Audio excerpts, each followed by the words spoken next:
Hi, this is Toko US Brand Manager Ian Harvey. I want to show you brushes that are traditionally used for brushing out metal edge skis or alpine skis and snowboards.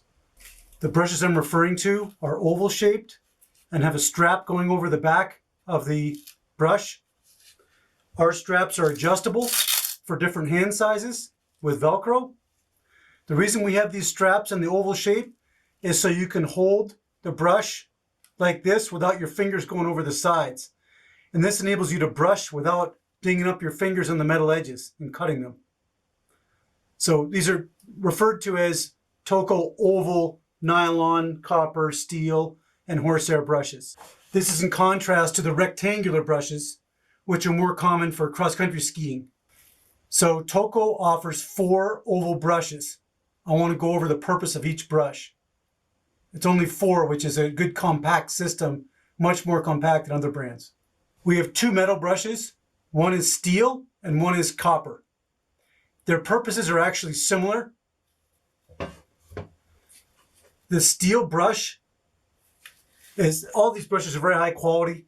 As you can see, there's steel in the middle, and then there's a softer, it's a horsehair that's around the edge, such that when you're brushing, you don't ding up your skis with any sharp steel bristles from the side coming out and interacting with the skis in a disadvantageous way.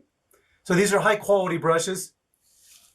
The steel also is directional. You can see there's an arrow here, and you might be able to see that the bristles are laid over maybe 15 degrees, so that if you go in this direction, it's less aggressive than if you were to go in this direction. And that's on purpose, of course, and that's why the arrow's here. The idea is to make it less aggressive. So always use a steel brush in this direction. The steel brush needs to be detuned. Actually, I use 2. I use one that's not detuned and one that's detuned, but for most people, you want to just detune it. Take the brush and rub it back and forth on asphalt or concrete for about a half a minute.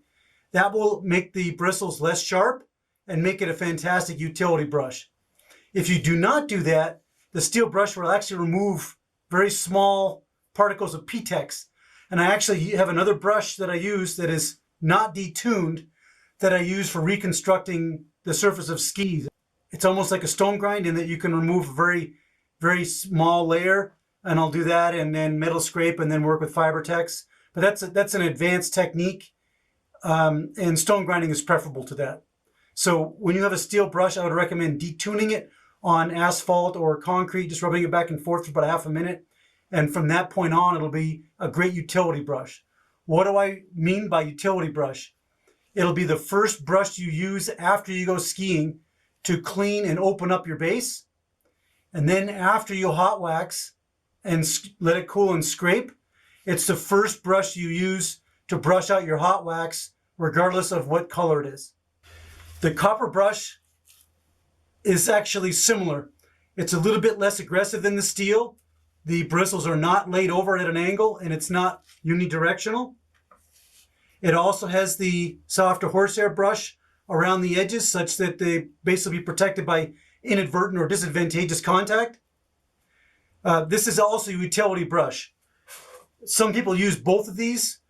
I don't see really a reason to have both. If you have one utility brush that you use a lot, it could be one or the other. The steel needs to be detuned, the copper does not. This is a very popular brush. Again, this is your utility brush. This is the brush you would use after you ski and before you wax to clean your base and to open up your base. And it would be the first brush you use after you've hot waxed, let it cool, and then scraped. This would be the first brush you use regardless of its yellow, red, or blue. Then we have 2 other brushes.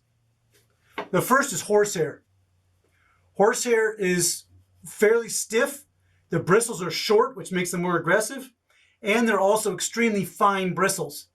This brush is perfect for removing cold waxes like blue and for preparing your skis for very cold conditions.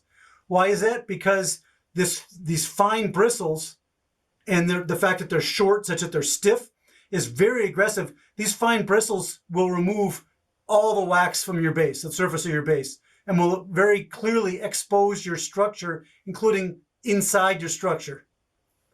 So this is very good for brushing out blue wax or cold wax and preparing your skis for cold conditions.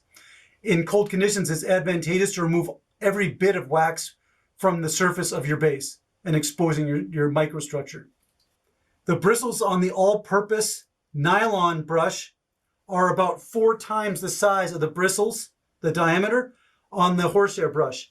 These bristles are far thicker and they're less aggressive for that reason. And that makes this a great brush for finishing red and yellow glide waxes. In those conditions, it's usually advantageous to leave a micro sheen on top of the base. And that's what this brush does. It doesn't remove as much wax as the horsehair. So to summarize, before you wax, after you ski, use either copper or steel to clean and open your base. After you've hot waxed and let it cool and scraped, again, use either copper or steel as your utility brush. And then if you're waxing with blue or a cold wax, use the horsehair. If you're waxing with red or yellow, use the nylon all-purpose brush. We only have 4 brushes in this program. The reality is you only need 3 probably, because you need either copper or steel. So that's 3 brushes. It's a very simple and compact system that works very well. Thanks for watching.